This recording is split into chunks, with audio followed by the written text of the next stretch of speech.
What's up, guys? Welcome to the Follow Me Show. You are here with your hosts, Drew and Didi.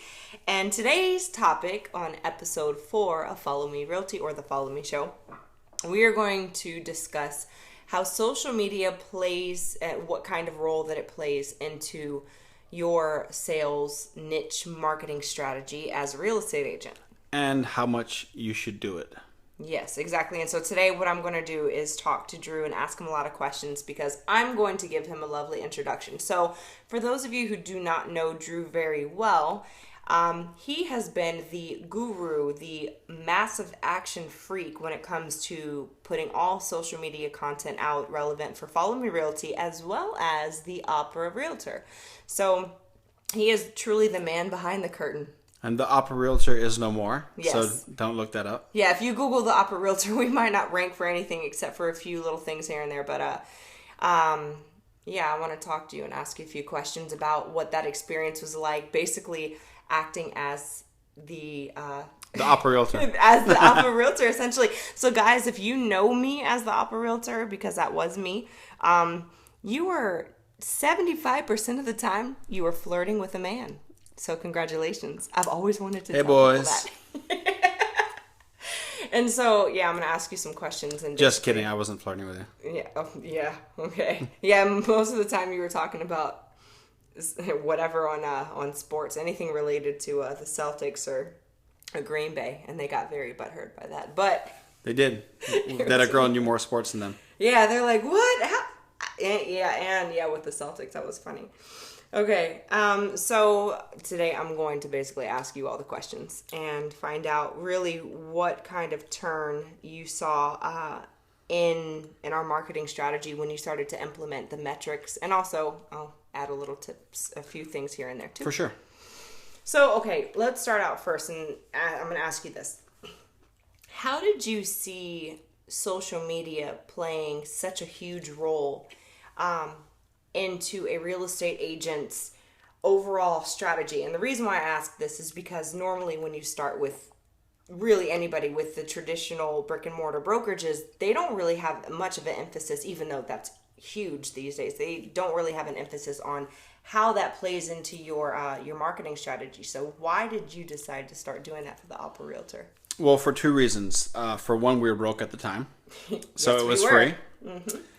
And for two, I read a little book called The 10X Rule by Grant Cardone. So pick that up if you guys haven't read it. Yep. And I realized the only difference between selling and not selling was the fact that people didn't know us. Mm-hmm. So I decided to let the whole world find out about us. Yeah. So that's really the whole thought behind it. Because a thing that I know that Grant says is, if no one knows you, they're not going to buy from you. Exactly. And in real estate, they say don't be a secret agent, but they don't really tell you how to attack it. So although we kind of knew that was important and relevant, they weren't giving you logistics and also a metrics to go by. Exactly. I created our own metrics. So let's break that down. Okay, so first of all, what platforms did you see had the most effect on having an audience and a reach for the Opera Realtor? Well, the biggest one is Twitter. Mm-hmm. Then after Twitter is Instagram. And then after Instagram is Pinterest. Okay. And really those three, I feel like I'm forgetting. LinkedIn. Yes. Yeah. Yes. LinkedIn. Industry networking. Yes. So really those four were crucial to massive action. Mm-hmm. And really getting the name out there. Okay. And why Twitter? What did you find happened on Twitter? Well, Twitter's easy. So the thing about Twitter is it's easy to get a quick following. Mm-hmm. So therefore adding a lot of prestige.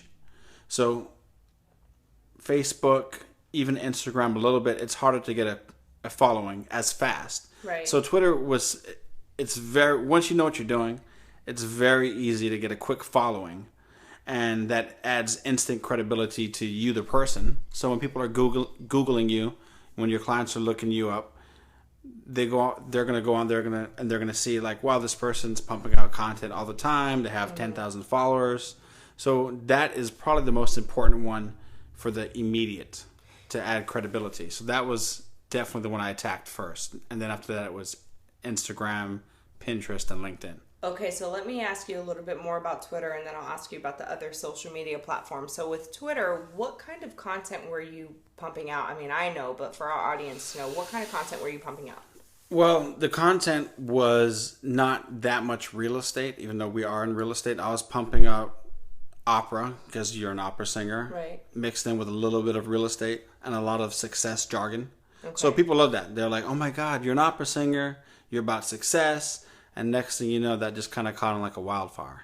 So then you were pumping out, I remember you had a lot of motivational things out, and I contributed on some level, but I know the majority of the tweets that were going out, they were straight from your brain. Yes, exactly. And you were putting this out, not just, and I'm going to ask you about the followings in a minute, but yes, specifically just putting the content. You were creating these by hand. Yes. 24 tweets a day. Anywhere between 12 to 48 tweets a day. So on the days where we were strapped and we didn't have a lot of time, it was every other hour. Mm-hmm. But most of the time, it was once an hour. And then sometimes we ramped it up to 2 an hour. Okay. 2 tweets an hour. Yeah. And then we were getting a lot of engagements, even though there were so many tweets. So, for instance, when the more you tweet, the more you get engagements. Yeah, because you have a lot of social media quote unquote gurus and people that will say, "Hey, pay us to do 5 tweets a day." Yeah, and then they're saying, "Well, we find that if you do it any more than that, then you're losing your audience." But that actually wasn't the case for us. No, that's the exact opposite. It's whenever we took that break. And we weren't tweeting that much that we actually lost a little bit of an audience. Mm-hmm. And then, of course, this was, although we put original content that we just find a good quote that whether we saw somewhere or we both came up with or you came up with, you would post it. The majority of the content was automated, which definitely helped, but that still didn't lose engagement. It was automated in the sense of we used automated tools. So we would create it and then set it up to go out at certain hours. Right. And it wasn't fully automated, but yeah. That's pretty much it. Now, we did fully automate it at one point with Social Jukebox, which used to be Tweet Jukebox. But Tim Fargo's. Yeah, Tim Fargo. But for the most part, we just timed it out. Made up our own content and then timed it out. And yeah, that was definitely, to be able to automate it, even though it is on there just going out constantly, hour by hour, we still didn't really lose any engagements because it was original content. It was relevant to what we were doing. We were getting tons of retweets, tons of likes, tons of followers. Really, it goes on and on and on. Now, let me tell you guys what I did on my end. Although we were capturing an audience, it was basically creating a celebrity for yourself on Twitter, right? That was the importance. It wasn't so much of lead conversion, although we did get leads from there. It was more for creating the celebrity, so your real leads or your quick leads, as we like to call them, could quickly look you up and be like, "Oh my God, I'm working with the Opera Realtor." Exactly, and that happens. That happened so much, it was ridiculous. So what I did on my end as the real estate agent, I would then go in and do like 5 to 10 canvas a week and create listings. By canvas, she means creating like picture quotes, and that is a program that you can use. Yeah, and it's a really, really awesome design one. So I used Canva, and I would create like listings like, hey, whether it was new construction listings, my listings, or other people's listings, I basically branded myself, hey, give us a call. But the thing was, the content was more about entrepreneurship, motivation, and also opera. So constantly putting out things about music, classical performance. And simply due to the fact that we were pumping out so much content and we're constantly talking about success, we got calls from ABC's The Chew, so we're on TV, where everyone else was applying to be on that show. They called us and said, "Hey, we're coming to Orlando. We want you guys to be on our show." Yeah, and that was mainly from Twitter, I think. That was from Twitter. Mm-hmm. What else? We had famous composers get in contact with you to do work. And at the time, although it was awesome, the fact that they were getting in touch, like I really was focusing mainly on, being a realtor, but the thing is, it worked. The celebrity worked. So what was awesome is I started to be able to pick and choose the agents or the clients that I was working with, the buyers and the sellers, and have them to my standard. which is what you'll be able to start to do. So even if you're not necessarily converting leads like you would on Zillow, you do start to gain an audience. You convert. So I think the way it works is like you're going to get some leads, obviously, but it's not like it's Zillow. So you're not getting 10, 15 leads a day. Or that maybe that's a bit much, but a week. No, like you wouldn't much on Zillow. Yeah, like you would in Zillow. But we got a few leads that we actually closed on simply due from our content. But the whole reason for the Twitter is so that you can close better when on the other leads, right, such as Zillow. And I don't know what word I'm looking for. Your conversion ratio will be much better with Zillow when you have when you're credible. Have a celebrity and credibility. Exactly. So it's not your primary source of lead generation, guys. But the thing is, you always hear us say this. When people Google you, what are they going to find? Yep. And for SEO purposes, are they going to find you taking a beer bong with your shirt off? Are they going to find you taking another kind of bong shot? Yeah, exactly. Are you hitting the bong? Yeah, I mean, are you being a professional in your industry and, in your specific niche? And so that was what they found, So as an opera singer / real estate agent, I had a lot of opportunities. I was on TV more than once. I was on the radio as a result of the content pushed out. Now, you might have, and I've heard a lot of other agents say this before, this objection. Well, you're an opera singer. Yeah, I'm not an opera singer, so you just got lucky with your niche. No. Negatory. No, you can always niche something, anything. There's plenty of people. There's the broke realtor. Mm-hmm. Oh, no, the broke agent. The broke agent. Yeah. He makes money from selling shirts as well as being a realtor because he created that niche. And he has the niche of he understands in a very humorous way what agents will do in great lengths to get the sale done, and he just he jokes about it, and it's true. So he created his own niche, the broke agent. You can literally do this with anything. And again, like we talked about before, Semper Fi home guy. People will appeal. He does appeal to a specific crowd, and it works for him. So you can really brand anything, and you can integrate it into your niche marketing strategy. Yeah, exactly. And then another one or I don't know why I can't speak. Another great thing. Yes, could be the vodka. Another great thing that happened, or our biggest lead, was that $25,000 lead. And I'm not sure if we talked about this in the other podcast. I'm not sure. But it's when you got that $25,000. Yes, we did, and it was huge. Yeah. And the reason was because of the presence. Yeah. So it'll always go back to and he referred back to saying, wow, you connected with me on Twitter, on LinkedIn. And not just connected. We had an audience, and when I say we, it's because Drew, he really was establishing that audience. It was close to 100,000 followers across all platforms. Yes. Which is it's okay, but if you're a realtor, that's a lot more than most. Yeah. So you're definitely setting yourself apart from other people. There's one agent that's really good on Twitter that, to be honest with you, once I met him, he actually he was a listing agent to help me buy our condo. Yeah. So when we bought our first home, he was the listing agent, and come to find out, because this rarely happens for us at least, he had a bigger social media presence than I did. Yeah. And I went, wait a minute, wait.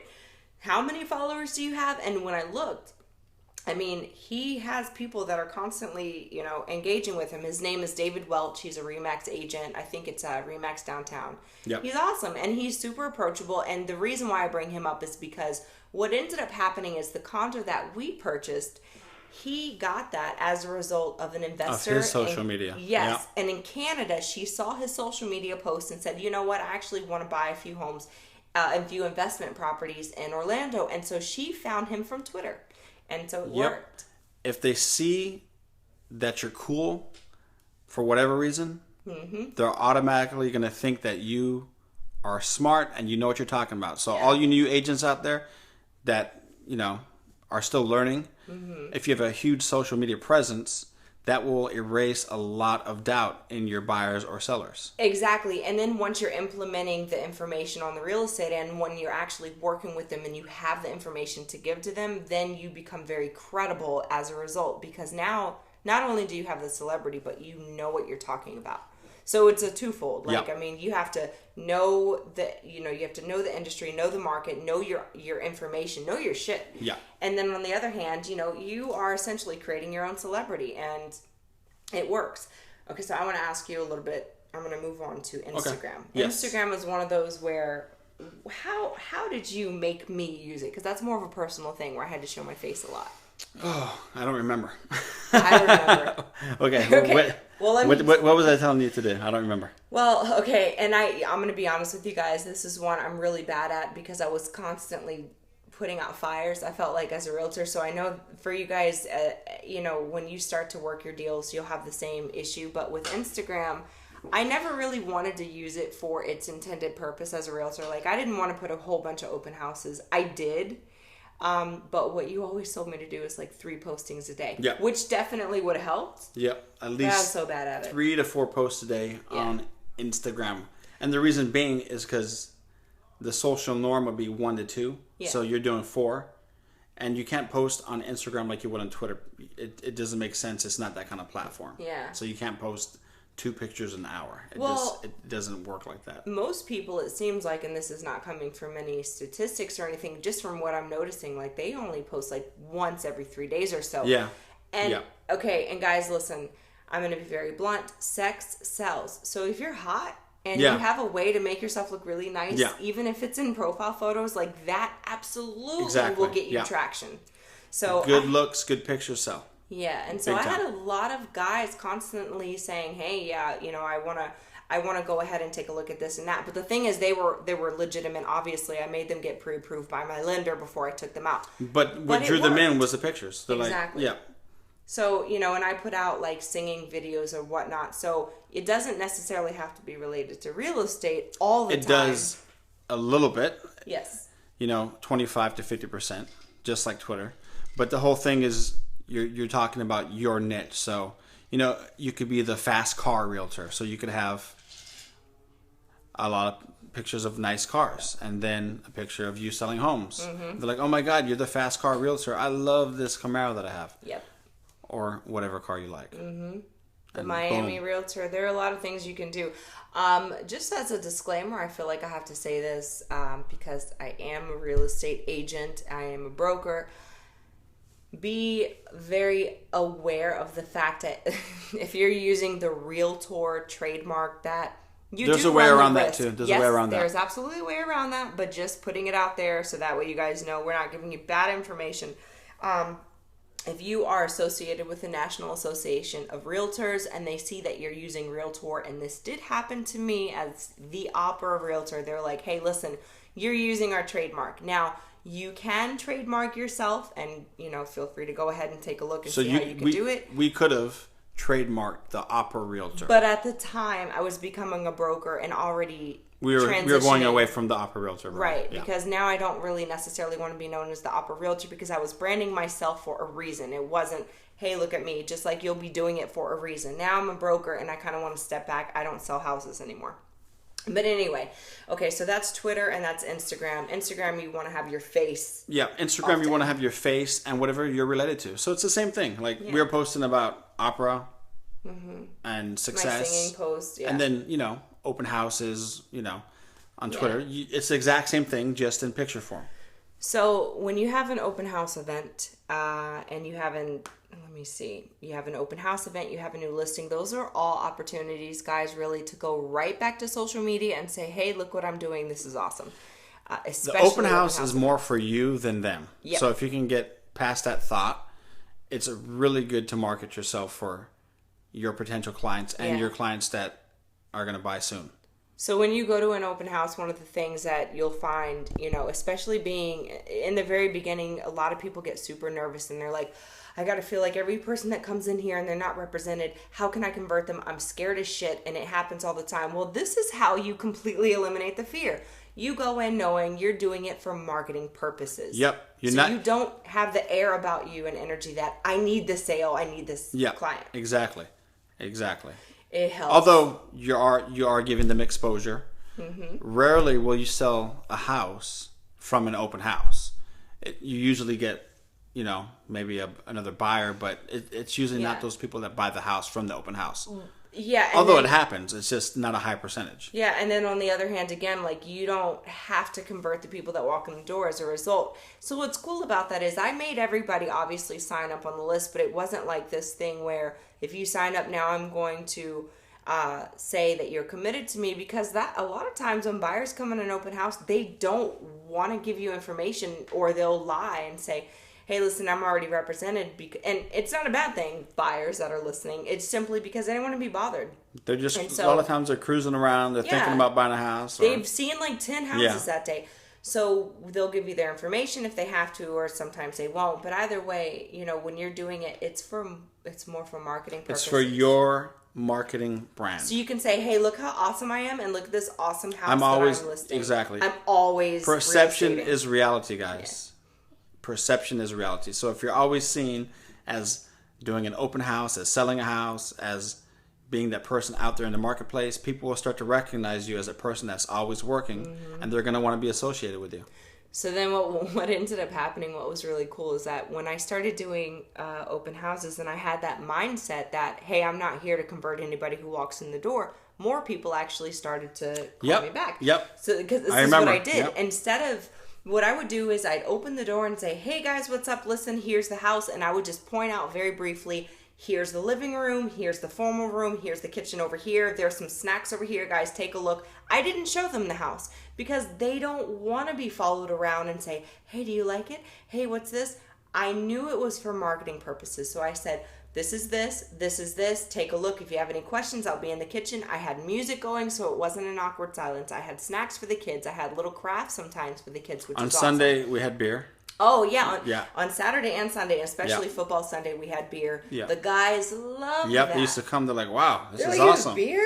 I mean, there's no crime against having beer on a Sunday, so even if it's an open house, you don't have to be stuffy. You can be relaxed, and knowing you're there more for marketing, and you can take all the pictures of this beautiful home, and of course you want to do open houses that have nice homes or present well online.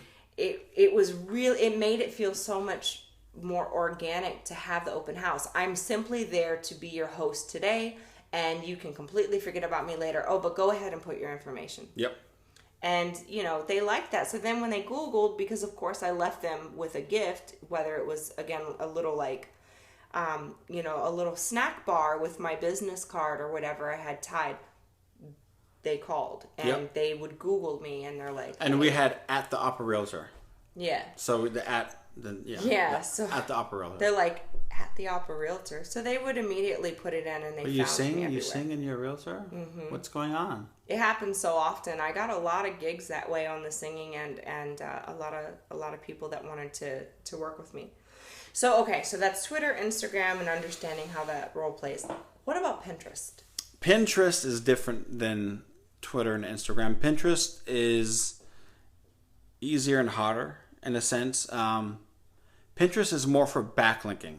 So whatever site you have, whatever website you have, the whole goal for Pinterest is to backlink whatever you're posting back to your website. So you're getting a lot of online traffic to go to your website. As far as content goes, I think Pinterest, you can be a lot more personable. You should have 1, 2, maybe 3 boards about real estate. And then the rest kind of be yourself. Like, hey, look at this awesome kitchen idea. Whatever your niche is. So, for instance, if you go to my Pinterest account, the Opera, and I think it's still the Opera Realtor. We haven't done Pinterest in a little bit for the Opera Realtor. Yeah, so if you take a look at mine, I really like shoes. I like diamonds. I like fashion. Yep. I like pretty things. And so you'll see a ton of boards that have all things about that, motivations for Twitter, but fashion is for Pinterest. And so I had some listings that I put up there, and especially new construction, just because they show well, and they have new builders will use a lot of high resolution photos. So we put that on Pinterest, and believe it or not, we got a few leads from Pinterest as well. Yeah, and the whole thing that we did is you backlink it. Now this is kind of technical, and to explain over, I guess, a podcast. But a general overview. Yeah. Pretty much a backlink is they click on that picture. When they click on that picture, it opens up in your website. Yeah, and it takes you back to the website to basically say, and even for instance, the pictures, some of the pictures you would see as soon as you go back to my website, which it was theoperarealtor.com. But then other times it would just say for more information, go ahead and fill out your information. And we got a lot of people who did that. Yep. They would sign up. So it was good. Okay. So that's the basics of Pinterest. Now, my favorite, I love LinkedIn. What did LinkedIn do, or how did you attack it for the Opera Realtor brand. What did you do with that? Whew, LinkedIn. That is a different animal than the other two, the other three. Yeah. So LinkedIn, it's not harder nor easier. It's just different. So LinkedIn, there is a lot of different functions so there's a blog, there's likes, there's follows, there's comments, there's posts. So pretty much what we did is we just attacked it by following a lot of people, liking a lot of their stuff, and writing blogs and sharing people's stuff. Can you, or should you, and did you automate LinkedIn? Yes, you should automate LinkedIn if you can. However, there's not a good program out there that does that. All right. Nah, So we did it manually. However, it's set up so easy on the website where it doesn't take that much time. That's true. So it was just a quick follow, like, reshare, few comments, write a blog, boom, you're done. Okay, so you said a lot though. So how many follows or connection requests did you have me or you were doing? Okay, so LinkedIn is not like, it's not like Twitter or Instagram or Pinterest. The conversion ratio, I guess, for people that will follow you back on LinkedIn is much greater. Mm-hmm. So I did 100 to 200 follows a day. Okay, so you're manually connect with these other people. Connections, okay. Yes. Connect. Yeah, and then the likes. And the likes, I did 100 to 200 likes a day. Okay. On people's posts. Okay, so we had connections, likes, and then endorsements. Endorsements, yes. So endorsements is basically, you're going to see on people's profiles, they're going to say, I am skilled in such and such. So you would endorse them. So pretty much give them a point for, I'm skilled in sales, I'm skilled in real estate, I'm skilled in whatever craft you're skilled in. Right. And that's what you did. So what I do was I would endorse 10 people a day.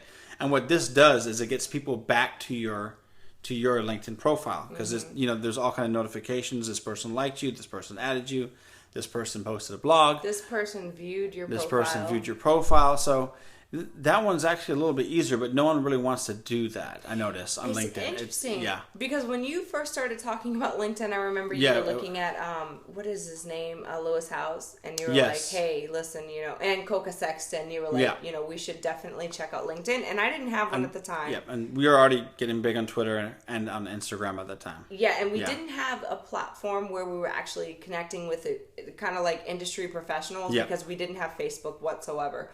No. Completely nixed it. And so once LinkedIn started, the biggest thing I remember is we needed to have an awesome profile. And when you have everything fully decked out in the profile, it says you have an all-star profile, and that's what you're going for.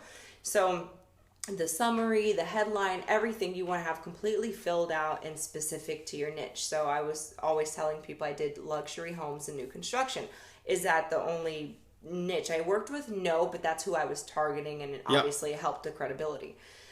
So I remember, like you said, we had to do the connections, the endorsements, the likes, and I still do this for mine as well as a broker and yours. But the thing is, you also have to write blog posts. So blogs take a little bit of time, but it was definitely blogs take a little bit of time at first, and then you get the swing of it, and you can bang one out in 30 minutes. Yeah. It's not a paper, guys, where you got to turn it into a teacher for grading. Yeah, this is just for the exposure. Because then what happens is they share it with your network. So, like, for instance, right now, I think I have almost 13,000 connections.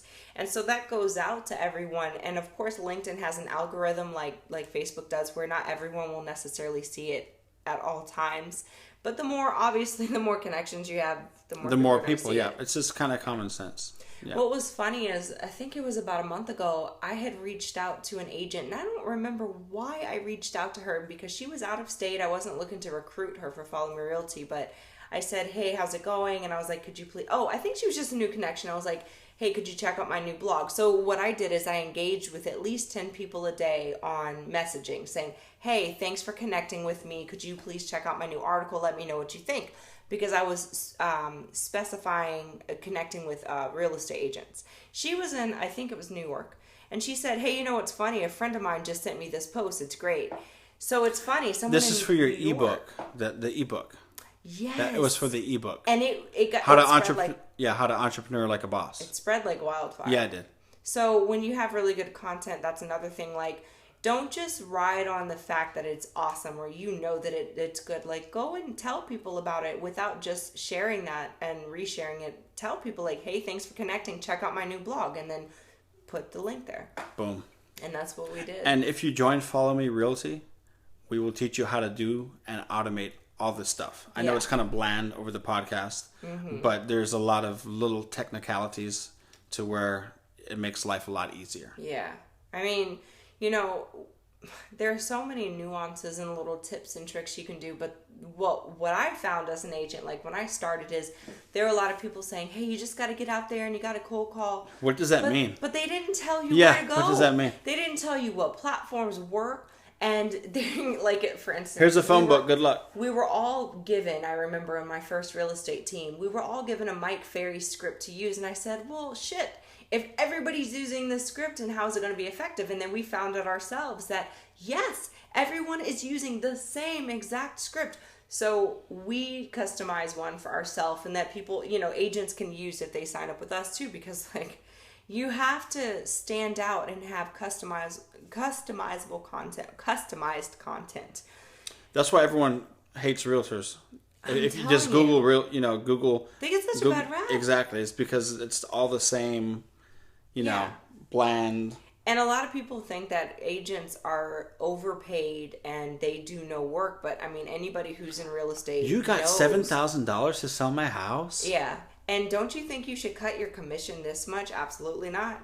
Let me tell you guys. You're going to hear that's it. your only money. It's ridiculous. If you've just worked for 3 months straight on a deal to close for $250,000, and what you end up coming away with is like, that's about $3,000. That's about $7,500 for a $250,000. But you got to split that with the seller. No, that's just your split. So for 3% commission, you're coming about $7,500, and then on top of your commission split with your broker. Yeah. Unless you're with 100% commission. So again, let's say you sell a $250,000 house, you get about a $7,500 commission minus your commission split and everything. You've worked your ass off for that.